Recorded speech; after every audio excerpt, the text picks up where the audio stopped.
We're clapping. So, this will be going live on Monday, which is also a bank holiday. This has been recorded on Good Friday. I'm sure Jesus had a thing or two to say about it being a Good Friday, you know. This is the day we're going to nail it to a piece of wood and we're going to call it Good Friday. What the fuck, man? This is quite possibly the worst day of my life. Here's the thing, right? I've got a thing about religion, as you know. But they reckon that God sacrificed his only son and Jesus himself sacrificed his life for the rest of humanity. No, he fucking didn't. He died, went into a cave for 3 days and came back. He basically gave up a weekend. He had a long weekend in the spa.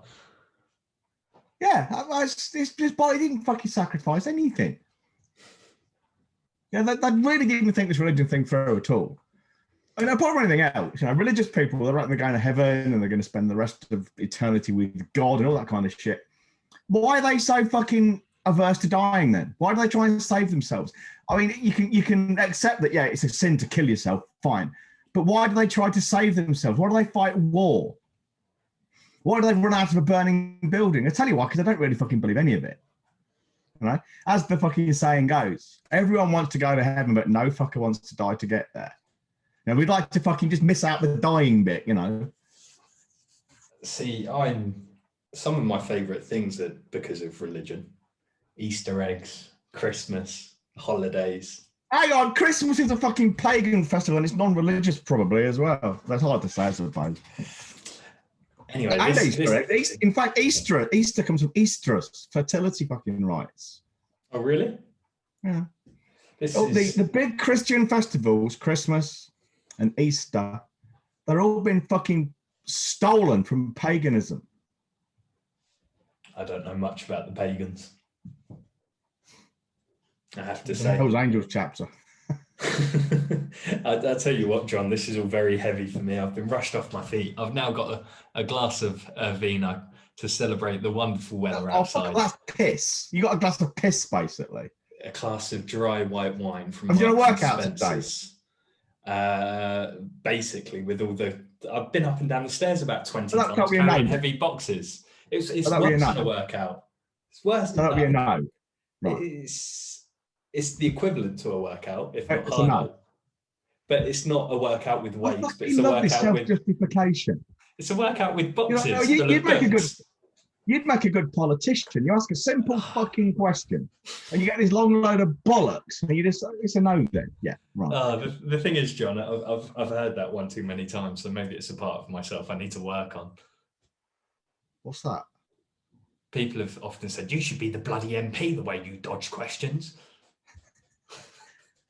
Probably. But anyway, so I've had a fucking shit day.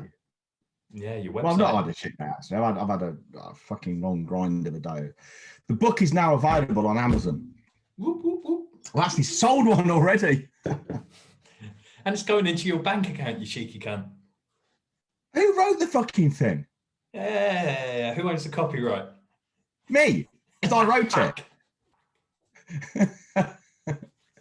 I do, actually. All right, you can keep that £3 or whatever it is. 5, please. What, do you get the full amount? Amazon takes a cut, surely. No, I get 70% of that, so whatever that. You get £1.50 off that, so that's £3.50. No, it's that. Rich. I beat you at a math thing. Anyway. This is monumental. Hang on a minute. I beat John at a math thing. That wasn't maths, that was arithmetic, and I'm tired. Same thing. I beat John. The reason I was hesitating, to be honest, was I don't know if the VAT is then added on to £5. Oh. Or the price I give is the price including VAT. So it might be less than that. So it's a maximum of £3.50, but it might be less than that. It might be three quid or something because of the VAT. I don't know. Don't really care. I'm not going to get rich from writing the book. And that leads me nicely into what I want to talk about today, because what people follow me on LinkedIn and stuff, they would have seen this. I've been working, there's a lady we engaged at PR for, it was Linda, and she's done a cracking job. But I've also been paid myself to do a course with a lady called Kerry to learn how to do it ourselves. And I knew the power of this stuff before, because when I first came over to Ireland, I did this. And I got a 30,000 euro contract out of it. And that was using the power of local rags. Now, what people don't understand is, because they never think about it, it's not because they're stupid, you don't think about it. And the idea that local media is no longer worthwhile was said yesterday in Direct Mail is nonsense. You know, there is still a lot of print media out there, and print media is still powerful and effective. Yeah. PR people also deal with online things, like there's blogs and you know, my stories now all around the world, 160 odd places, as far away as certainly Nairobi. People are picking this up, and I've got a TV interview next week on Tuesday, with a national station. It's part of Sky. Yeah. So the power, I mean, I've said the power of local rags, but really the power of press and media outlets is phenomenal. And what people don't understand is local radio stations, local TV stations. So I'm not sure about the TV so much, but certainly radio, part of their license agreement is they have to provide a certain amount of time for local issues, local stuff, you know. Well, that would also include, or that does include, stories of local people. And similarly, it's of general interest. I mean, today's World Autism Awareness Day. This whole month is Autism Awareness Month. So they're looking for stories about autism. Well, okay, my book isn't about autism, but it's a talking point that I'm an autistic business owner who's written a book. And in it explicitly talks about how my autistic nature is of benefit to me and my clients. So it's a story. And radio stations have to fill some of their space with these kinds of stories. I'm not too sure about TV, but I bet it's the same. But also with print media, so your local rag, the Bury Free Press, the West Cork People, you fucking name it, you've got print newspapers where you are, whoever's listening to this, that they can't put up, if they've got a 50-page fucking paper goes out every week, and it goes out on a Monday, for the sake of argument, at 5 o'clock is the fucking deadline when they print this damn thing. They can't have 19 pages then a blank page. It doesn't work like that. They however many pages they've got, it's always an even number, probably a multiple of 4. They have to fill every single square inch on every single page. If they can't fill it with advertising, which they often can't, and there's actually a trick there, we can play with local advertising, print advertising if we want to. I can come back to that if you want. But you know, if they've got half a page with nothing to go in it, they're fucked. A bit like an airplane, you know. If you're prepared to do it, which I'm not, but if you're prepared to do it and hang around on standby, you get really cheap airfares, because the minute that plane is ready to go, and if someone hasn't arrived, that seat has to be, the seat hasn't been sold, say, that seat has to be carried across the Atlantic or something. It costs money. It costs fuel. Mm-hmm. So it's better to put someone in it, even if it's only for a few quid, because at least then they'll pay the fucking price of having the chair, literally the seat, carried across the Atlantic. So if you understand this, you realise the press cannot go out empty. Some slots have to be filled. You can't you cannot print a paper and leave gaps in it because it looks stupid. Very. They will put your story. Now, if you're doing paid advertising or indeed stories yourself, you can do this. You can put an ad, I say a PDF of a certain size or a story, and say to the journalist, if you ever get to the point when you need to run something at short notice, here's my check. Yeah, I'm prepared to pay this much for it, and no more. You cash the check, you run the ad, and you just have it there on standby. Yeah, might not work so well these days, especially as we don't have checks in Ireland anymore. I don't believe. I don't have a checkbook anymore. But the principle is the same. You give me your credit card number. So if you want to run this ad, I'm prepared to pay 100 quid, no more, for this size ad. If you got space on a Friday afternoon, you can run it and then hit my card. That's it. That can work quite well. Some places will never do that. Like the Leicester Mercury, certainly in the past, were quite hard. They would never discount their rate card for anyone in any circumstances. Well, fine, I'm going to find someone who will. But most places will, because they realise that if they've got a big gaping hole in their local press thing, their fucking newspaper, they're in trouble. Mm-hmm. Now, here's the thing. You might think, oh, but I don't have a story. You do. If you're a painter or a plumber or an electrician or a kitchen fitter or a butcher or a baker or a candlestick maker, you can get on and have a talking point. I mean, if nothing else, you could probably tell a funny story, 3 mishaps to avoid when having your kitchen fitted or doing it yourself. Now, you could, if you wanted to, you could pitch the journalist with a story about DIY disasters. So you're a tradesman, but you're pitching DIY stuff, 3 ways to avoid a DIY disaster in your living room. They want this kind of stuff. Now, of course, they won't want everything you do all the time, but that's not the point. It costs you nothing to send out a press release. And there are ways of writing press releases, and I could do a pretty good job myself. And Kerry corrected mine, but she said it was almost perfect, because I've done this before. Yeah, there is a trick to it which we need to come back to, but that's what you can do. You get these stories, you pitch the press over and over and over again, and what you will do, and this is my aim now, is to get so well known in the press for the trades and possibly autistic press as well, that when they need someone to comment on trades matters or autistic matters, the journalist thinks, "Oh, I'll speak to John. I know John. John will comment on this." That's how it works. So, you have to gain traction with these things, which can be easy if you, or not so easy. I mean, if there's a World fucking Electricians Day or a World Decorating Day, that's the time to do it as a decorator. For me, World Autism Day and Autism Awareness Month is the perfect time for me to do it. Within the next 30 days, 29 days now, I can become known for this by journalists. So when they want people to comment on autistic matters, they'll come to me. Or conversely, when they see something from me come across their desk or I'm in their email box, they'll pay attention to it because this guy knows what he's talking about. And to be fair, I've got the kind of character they would probably want to say in the news because I'm not boring, I'm not shy and retiring, and I'm probably just a little bit edgy enough for them to think, oh, this could be interesting. Yeah. So the power of your local rags is immense. When I first came over here, I was writing an article for the local rag, the West Cork People, I think it was. And because it was so popular, I did such a good job of it because I can write, I was at one point, I was having up to 1,300 words free every month. I think it's every month. Yeah. Well, that would have cost me over $1,000 to pay for it. And it was so successful in the end, they shit-canned it and opened their own marketing department, marketing consultancy, which I think they've since closed because they didn't really know what they were doing. No. But in that time, I probably did maybe half a dozen to a dozen articles, which I've still got somewhere. I've got the scans and everything. It brought me at least one 30-odd grand contract. And the other thing you can do is if you get your press release, like mine has been done, it's been featured, especially in the US, on some of these big stations like Fox and stuff, I can now put as seen in or as seen on.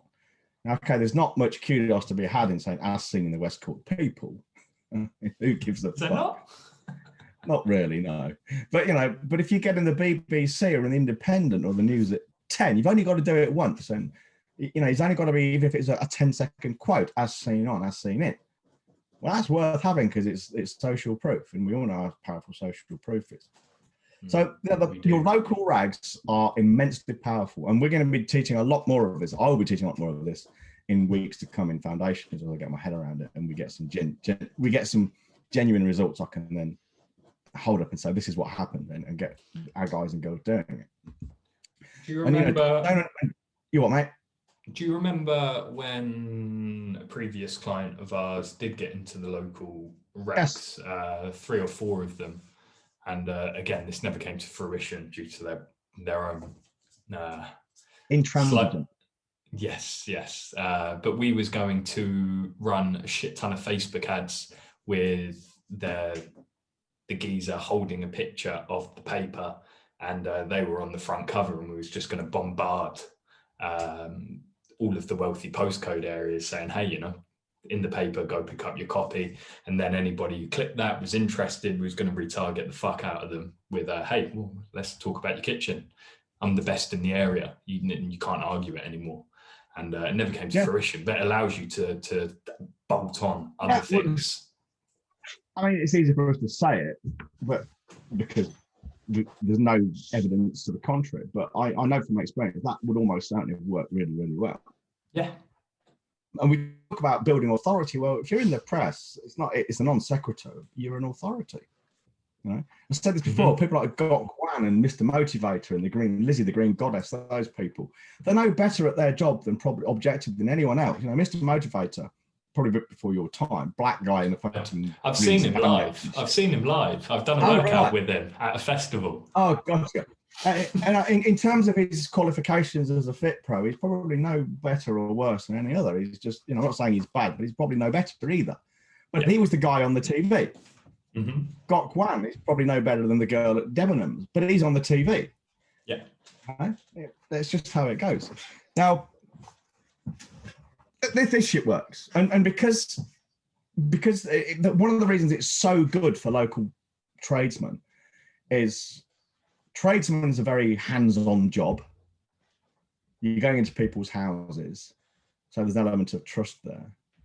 But also, you're geographically located for the most part. You know, I know there's Rewire Scotland and there's Wren Kitchens, they're fucking massive geographical areas. Fine, but if you're a 1 or 2 man band and you work in Leicester, you probably don't go much outside Leicester. So if you're in the Leicester Mercury, every one of your clients has got a chance to see that. It's ubiquitous, So that's one of the really powerful things. It's a perfect match. Local rags and tradesmen is a perfect match for the most part, And of course, guys like Wren Kitchens and Rewire Scotland probably don't need us anyway.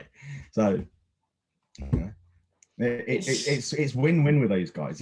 You guys, listening to this, if you're a local tradesman and you're not using the power of the local rags, local press, newspapers, TV, possibly, certainly radio, to get interview and comment, to get your opinions seen out there. And I'm not talking about paying for it either. Avoid paying for it unless you really, really have to. You are missing out on a huge, huge trick here. But even if you do have to pay for it, we know one of my old clients, a lawyer, she built a legal practice from zero, opened the doors, no clients at all, to over $1 million a year in 18 months using just print advertising and nothing else.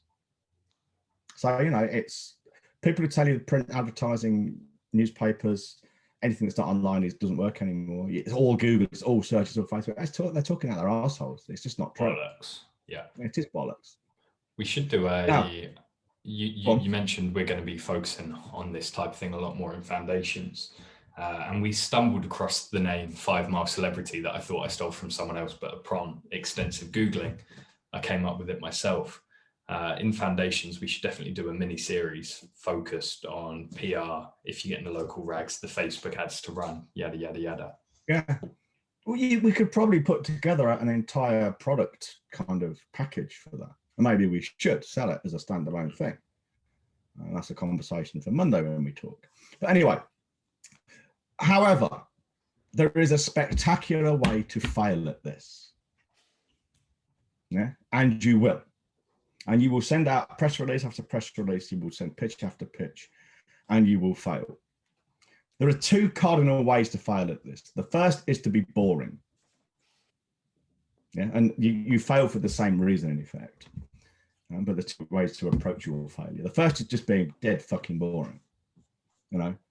Hi, Jimmy loves taps, and Jimmy's just opened a new plumbing business to sell taps. You might get in the local rag, possibly if they're really fucking desperate for local news. But you won't become a celebrity. You won't become an authority. You'll just be a footnote. Yeah, that's the best you can hope for. The worst you can hope for is you just get ignored. Now, the second thing you can do, and say there's the same underlying reason I shall come to. The second thing you can do is you can be actively rejected because you are trying to pitch your business. Now, you need to understand, when you write your press releases, when you approach these journalists, they are not giving you free advertising. That's not the purpose of it. I mean, they know they are, don't get me wrong. They know the score. They know why you're doing it. Okay. But there is quid pro quo here. On the one hand, you've got the journalist who's saying effectively, fucking hell, I've got a million things to do today, and the last thing I want to be doing is filling this fucking space with stories. Help me. That's them. Now, if you come along and say, hey, you could promote my business for free, they'll go, fuck off, Johnny. I don't want to promote your business for free. I want a story. But if you come along and say, Mr. Journalist, Ms. Journalist, I've got this really, your picture with something like, I've got this article, I've got an idea for it. It's 3 ways, or it's 3 kitchen disasters you can avoid dead easily. It's backed up by a real story. It's really quite amusing. Your readers are going to love it. Now, the journalist then will be thinking, this guy's got a story I can put straight in the newspaper, which will entertain my readers, make my editors happy, make my job easier. And yeah, your quid pro quo is you're going to get some free publicity. That's how it works. Yeah, they know what they're doing. They know you're getting free publicity. There are many things, but stupid isn't one of them. All right. But if you approach them with the idea of, hey, this is all about me getting free publicity, they will just shit can you. They're not interested, because they're not going to run a story that says, hey, Connor's opening a new storeroom, a new showroom with kitchens in it. He thinks you should go there because you get some great value kitchens. Yeah, they do the best, and they're doing a promotion this week. They're not going to run that. No, because fuck Connor. But if Connor can show them some real fucking local interest and some fun entertainment, celebrity type stuff, they'll suck Connor's dick. God, do I need that? That is how you will fail. And so you will fail if you're boring, or if you're too, this is about me. You fail for the same underlying reason, and that is it's not about you, it's about the journalist wanting something to put in front of the readership. So the follow on from that is your press release, your pitch, whichever way, the two are slightly different, but your approach to the journalist should not be one of, this is all about me. You are not selling the idea of your story to the journalist so much as you're selling the idea of, I've got a story for you to give to your readers, to the journalist. There's a subtle difference there. You're giving, your quid pro quo is you're giving the journalist essentially a story they can just drop into the paper, drop into the radio, drop into the television station. You're giving them a story in a box they don't have to work for, and they'll give you the free publicity. You're not, that's the idea you're selling to them. I've got this free box of stuff for you. You're not selling them the idea of, I've got something I want you to put in the newspaper for me. Very subtle difference, but really important. And if you get it wrong, you will fail. Was that clear? Clear as crystal clear. So yeah, so it's all quite exciting, really. That's what I've been doing. Well, no, what I've been doing today, trying to fix my fucking website. And I've also done something, and this is nothing to do with this podcast really per se, but I'm also doing 30 posts in 30 days on the Unapologetically Autistic blog. Each one is just a slightly different thing. But that will feed into the business eventually, of course. Of course. We missed the boat on my spastications. Oh, when was it? Pericles fucking day, whatever it's called. Perfect. See, I've got a number of ailments, so we should be abusing them all. Last month was National Autoimmune Awareness Month. I didn't even know about it until How did you miss that? I didn't even know it was a thing. It was only when you told me it was the awareness month for you fucking spastics that I thought, I wonder if there's one for my bunch of spastics. And there was, and it was last month. But Perthes Awareness Month Day, I wonder if that's a thing. Well, we've only got 12 months, haven't we? And I mean, there's no legal requirement here. Perthes. You don't have to anyone else. Just give me a second. You entertain them. I'll do my best. So I'm a spastic and John's a spastic, and we're not bothered about our spasticisms. We embrace them. However, we'd be stupid not to use and abuse them in our marketing. And I highly recommend you do the same. So if you're a builder with one arm, hey, the one-armed builder. If you're a kitchen man with IBS, hey, you build kitchens but not bathrooms, because you might be tempted to shit in it. Take your fucking shitness, embrace it, as I think Mr. Brown says on LinkedIn, and make the skeletons dance. Use these things for your marketing. It's very, very simple. There was a guy I saw on LinkedIn who did a whole marketing campaign around his fight with cancer. And, he was the cancer survivor kitchen maker or something like that. And he's fucking doing pretty well for himself. I forget his name. But the story there is more, it's about personality driven marketing. There's no need for you to create this corporate entity, take your shitness, make your skeletons dance, and become the autistic business mentor, become the kitchen maker with IBS that might shit himself in your living room giving a quote. Not that one, but he's back. Hello. Yeah, I'm back. I was just talking about personality driven marketing, and there's no need to put on a corporate entity and for these PR announcements to come from the corporate company, but to come from you, the person, and to embrace your shitness, as Mr. Brown says on LinkedIn. Yes, he does, doesn't he? I like Dave. That's his name, Dave. I've found Perthy, something that says Perthy's Awareness Month, and there's a whole fucking kit for you to put on your social media, but it doesn't actually tell you when the month is.